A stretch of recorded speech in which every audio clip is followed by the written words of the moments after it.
was at the Lyric Theater watching a movie, and the manager of the theater came out and shut it off and said, Pearl Harbor has just been attacked by the Japanese. The family was getting ready to go to church, and we got the news on the radio. I heard about Pearl Harbor when I was in Mexico with my mother on vacation, and I knew very little Spanish, but I did know guerra meant war. We knew there would be a big change.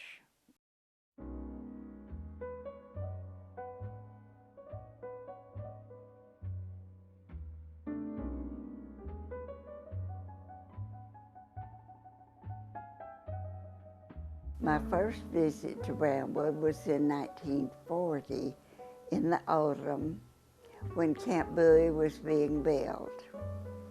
I never saw so many earth-moving machines and so many carpenters and so much of everything going on at one time. My father was the mayor of Brownwood during that time. He was the mayor like for 12 years, I think.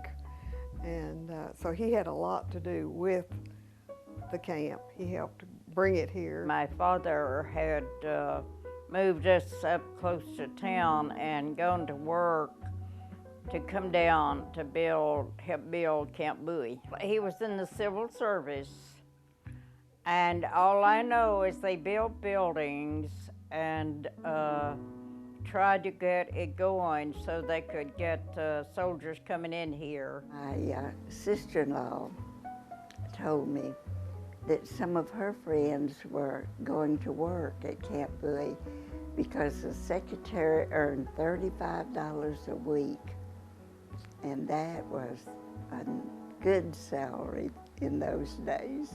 I was a young accountant when the camp was announced. I was a civilian employee working for a civilian contractor building the camp tent frames. We watched truck after truck after truck coming through Goldthwait. It was a community event, the soldiers moving into Camp Bowie. There were 70,000 soldiers out there in our little town, and I think Brownwood was like 13,000 at the time. Every place, every store you'd go to would be crowded because of the soldiers that were in Brownwood when there wasn't enough room for everybody. On a Saturday, you couldn't walk down the streets downtown. As wild a scene as you ever saw on a daily basis. Cars were jammed on the highway. People were up in Brownwood trying to get something to eat at 2 o'clock in the morning. They'd be lined up for blocks. There were only 3 or 4 restaurants in town at the time. We was excited to see all those soldiers since we were just teenage girls, and thought it was kind of neat. You couldn't go downtown without soldiers hollering at you. Didn't matter what you looked like, it was just a female. We had parties.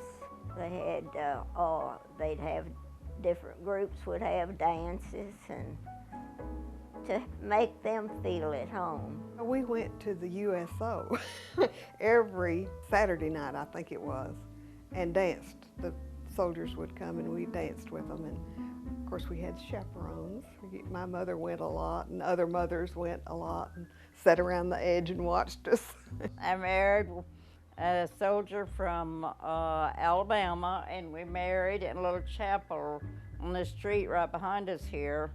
The chaplain talked us into coming to the chapel and getting married because they had just decorated it up for Christmas, and it was all beautiful.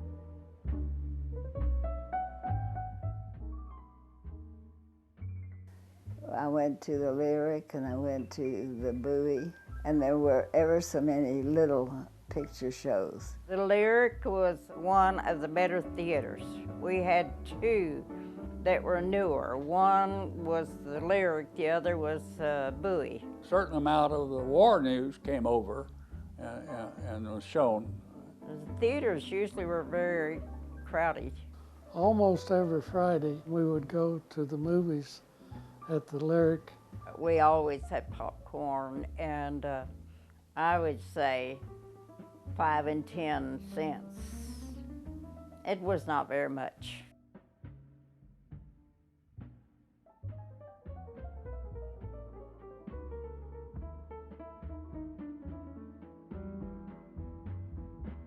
A cousin of mine married the first enlisted man that was assigned to Camp Bowie. And when he came into Brownwood, he couldn't find a place to stay. We had to come. We didn't have any choice about it. Bob was drafted into the service, and I came because I was married to him. There was not enough places for their wives and families to stay, not enough apartments, and we lived at Blanket, and we just had a 2-bedroom house, but people was wanting places to stay so bad that one of our bedrooms opened out onto a porch, had an outside entrance, and we let a couple live there in their bedroom. They needed a place so bad. I stayed with some friends at first until we found a place to stay. My mother had a lot of mothers of boys when they came to visit the boys, and she would have a lot of them there to spend the night with us and eat with us and so forth, because I'm sure she felt for them. And my brother-in-law and sister-in-law had a big house, and they would rent out rooms, 2 or 3 rooms, to soldiers and soldiers' wives.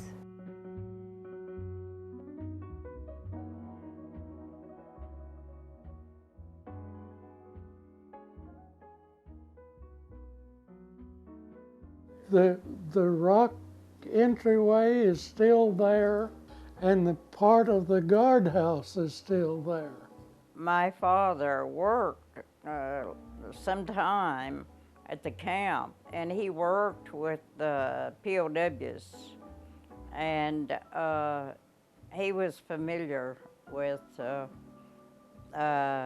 ones that came here, from other countries.